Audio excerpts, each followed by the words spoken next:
Hey YouTube.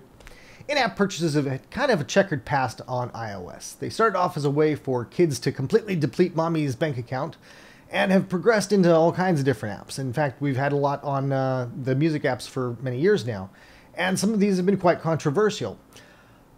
At this stage, though, we've kind of had to accept them. And I talked to a lot of developers. They express that there is not very much money in selling a $5 app and supporting it indefinitely. They need to keep making some money in order to keep on investing in the app.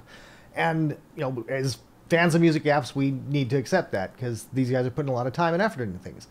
But they're not quite all as rosy as that. And some of these just seem really greedy and just bizarre. And Intermorphic's new Mixtikl 6 is an excellent example of just bizarre behavior that seems just completely unnecessary. I don't want to call these guys greedy, but it's really unnecessarily complicated. So I'm doing this video in order so that fans of the app, because it's a somewhat worthwhile app, can not feel burned, because there's a lot of ways to get burned on this one.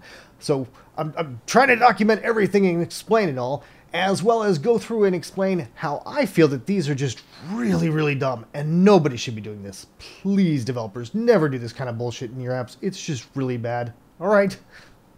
So when you get Mixtikl 6, it's kind of the whole package, except you've got to buy into layers of stuff. So like, you can play, but it's going to interrupt you after it plays for a little while, and there's ads at the bottom unless you pay to get those removed.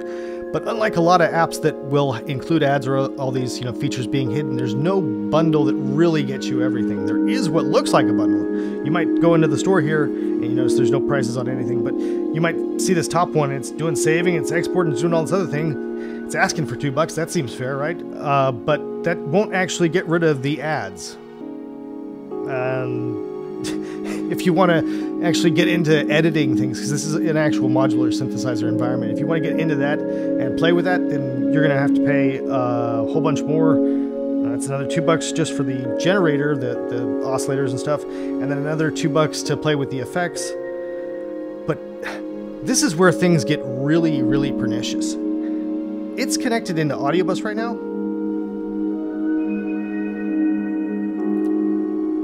And it's doing the little flashy lights. But if I go into audio share here, and you see I've got it connected, the VU meter is not moving at all. Got monitoring turned on, and there's no activity going into audio share through Audio Bus. And the reason for that is I haven't given them $1 to remove audio port output silences. They're charging for Audio Bus, and they're charging $1 for it, which is ludicrous because Audio Bus doesn't charge developers to implement it.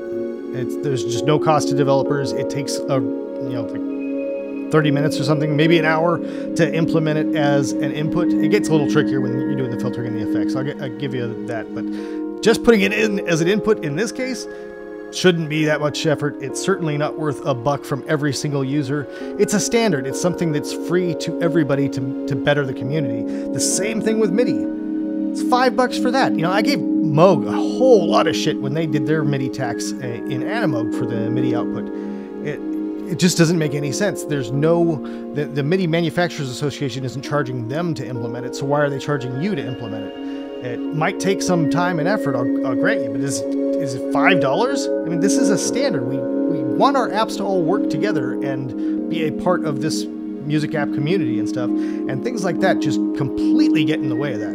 So developers, please don't do this. And if you like the generative stuff, then you're going to like this. It's a whole big modular synthesizer that I personally should really enjoy, but the interface is kind of balls. Let me get back into this. Actually, editing stuff, it's just not very appealing or attractive. It's not my thing. But if it is your thing, then those are what you have to watch out for. I think that the total, if you get rid of the ads, get rid of all the other bullshit, it's like $13, which is fair, but you gotta know what you're getting for each one of those purchases and don't expect any single one of them to give you the full package. Take it easy, guys. Now, if I were to exaggerate that, you could almost, do some kind of quasi-postmodern dubstep or whatever with that. Just wobble the fuck out of that.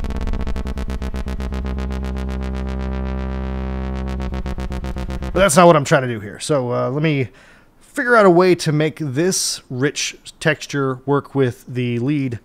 See, this is just a lot of fun to play around with. I'm actually, like, frankly, pretty terrible at synthesizing drum bits. I understand all the principles at it, but I don't know, I always seem to, like, overthink it too much to the point that I just make shit.